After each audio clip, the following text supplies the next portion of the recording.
जिन्होंने रामचरितमानस जलाई थी उन पर योगी ने कैसे डंडा चलाया। देखिए, उत्तर प्रदेश में कानून व्यवस्था हाथ में लेने वालों पर एक्शन होता। पहले तो जेल में अंदर देख लीजिए तस्वीरें। अब आपको बताता हूं योगी ने किया क्या। लखनऊ पुलिस ने रासुका के तहत केस दर्ज किया है।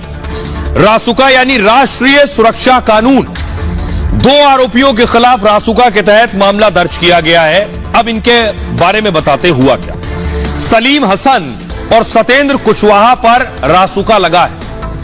मानस के पन्नों की फोटो सतेंद्र ने मोबाइल में खींची पहले, उसके बाद एक दुकानदार के मोबाइल के व्हाट्सएप पर भेज दिया उन तस्वीरों को। दुकानदार से कहा इन तस्वीरों का प्रिंट आउट निकाल लो, तो प्रिंटर से प्रिंट आउट निकाल लिया गया।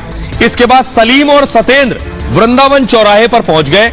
रामचरितमानस की प्रतियां लेकर दोनों पहुंचे थे वहां और 5 लोगों ने इन प्रतियों को पैरों से कुचला। इसके बाद मानस की प्रतियों में आग लगा दी। अब इन दोनों आरोपियों पर राष्ट्रीय सुरक्षा कानून यानी रासुका के तहत केस चलेगा।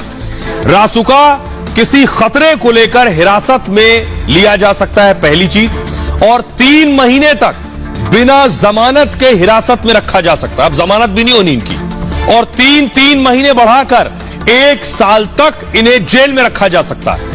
नए सबूत मिलने पर इस अवधि को बढ़ाया जा सकता है।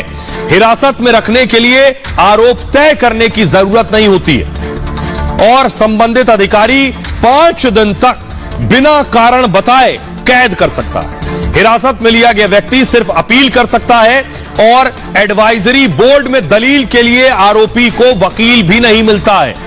जब मामला कोर्ट में जाता है तब सरकारी वकील पक्ष रखता है। यह होगा अब इनका। कई और धाराओं में इन पर केस दर्ज है। इनके खिलाफ आईपीसी की धारा 295 यानी पूजा स्थल को अपवित्र करना, इसके तहत 2 साल की सजा और जुर्माना इनको होगा। साथ ही आईपीसी की धारा 295A यानी धार्मिक भावनाओं को ठेस पहुंचाना, इसमें 3 साल तक की जेल और जुर्माना है। तीसरी आईपीसी की धारा 298 यानी धार्मिक भावनाओं को ठेस पहुंचाना, इसमें भी 1 साल की सजा और जुर्माना है। इसमें इनके खिलाफ कार्रवाई की गई है। आइए अब आपको सुनवाता हूं, सुनिए जरा योगी आदित्यनाथ ने रामचरितमानस पर क्या कुछ कहा था।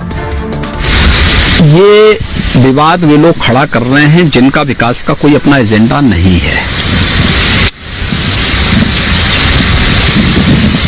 जिन्होंने उत्तर प्रदेश के नौजवानों के सामने पहचान का संकट खड़ा किया था, जिन लोगों ने प्रदेश को एक दंगा प्रदेश बना दिया था। उत्तर प्रदेश आज से उभर चुका है। ये सब पिटे हुए मोहरे हैं।